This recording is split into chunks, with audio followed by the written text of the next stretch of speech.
À la Canaille, les habitants expliquent que leur village a subi un bombardement américain au prétexte que des talibans s'y trouvaient. Personne ne sait si des talibans ont bien été tués dans cette attaque. Mais ce qui est certain, c'est que de nombreux villageois y ont trouvé la mort. Asti Mohamed, 35 ans, a perdu tous les membres de sa famille au cours du bombardement, à l'exception de sa sœur cadette. Emmenée par des médecins allemands pour se faire soigner, elle n'est jamais revenue.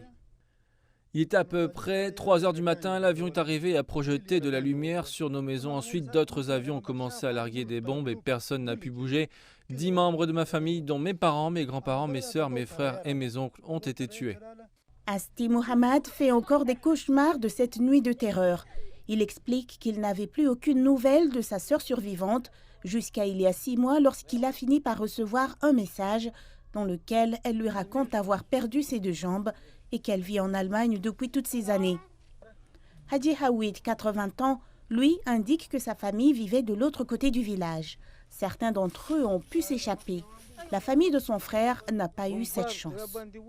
19 membres de la famille de mon frère ont perdu la vie cette nuit-là. Mon frère, mes neveux, les enfants de mes neveux, hommes, femmes, bétail, tout a disparu après cette nuit.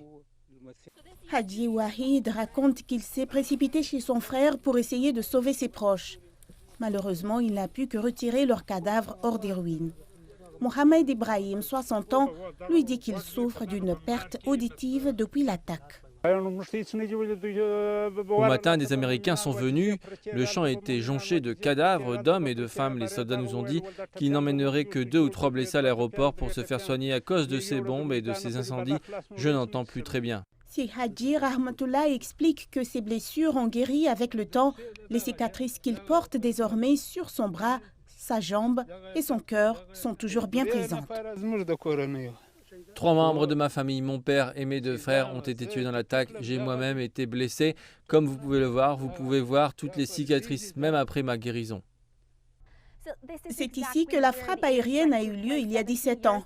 À cette époque, environ 25 familles vivaient ici, mais toutes les maisons ont été détruites lors de cette attaque. Les villageois ont dû déménager ailleurs. L'une des familles des victimes m'a indiqué que 113 personnes avaient été tuées au cours du bombardement. Les villageois ont exprimé le soulagement qu'ils ont ressenti en apprenant le départ des troupes américaines l'année dernière. Ils disent que la vie est encore plus dure, mais qu'ils ressentent une paix et une tranquillité depuis longtemps oubliées. Jusqu'à présent, il n'y a pas de données officielles sur le nombre de civils afghans morts dans les frappes aériennes américaines depuis 2001.